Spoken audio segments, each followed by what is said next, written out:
মোহাম্মদ শাহজাহান এবং বাংলার জাতীয়তাবাদী দল বিএনপি মনোনীত প্রার্থী মোহাম্মদ শাহজাহানের দানের প্রতীকের প্রতি অকুণ্ঠ সমর্থন প্রকাশ করার জন্য এই ব্যাপক উপস্থিতির প্রমাণ করে এই অঞ্চলে ইনশাআল্লাহ 12 ফেব্রুয়ারি হবে শুধু দানের শীতের জোরে এই অঞ্চলে আর কারোই অবস্থান পাওয়া যাবে না। পরিশেষে আমি আপনাদের কাছে আরো কিছু কথা জানাই যে আপনারা প্রমাণ করেছেন যে বাংলাদেশের মানুষ কিসের প্রতি সমর্থন জানে এবং কে বাংলাদেশের মানুষের পক্ষে, কে বাংলাদেশের মানুষের নিরাপত্তা দিতে পারবে, কে বাংলাদেশের সার্বভৌমত্ব রক্ষা করতে পারবে, এটা আপনারা প্রমাণ করেছেন। আমাদের নেতা তারেক সাহেবের স্লোগান সবার আগে বাংলাদেশ, এটা ধারক বাহক যে বিএনপি বাংলার জাতীয়তাবাদী দল, এটা এই ব্যাপক উপস্থিতি তারই প্রমাণ করে। এর জন্য আমি আপনাদেরকে আবারও ধন্যবাদ জানিয়ে বিদায় নিচ্ছি। আসসালামু আলাইকুম। 12 তারিখ ভোট হবে কিসে?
এই মধ্যে অবস্থান করছে ঐতিহ্যবাহী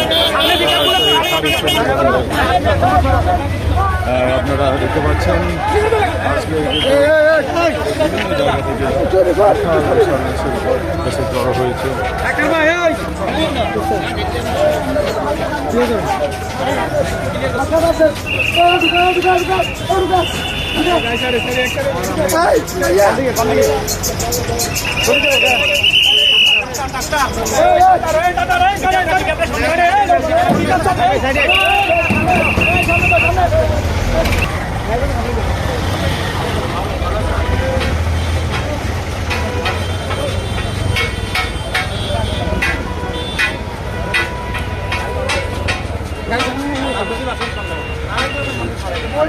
ছবি লোনা ছবি না সারা ক্ষেত্রে না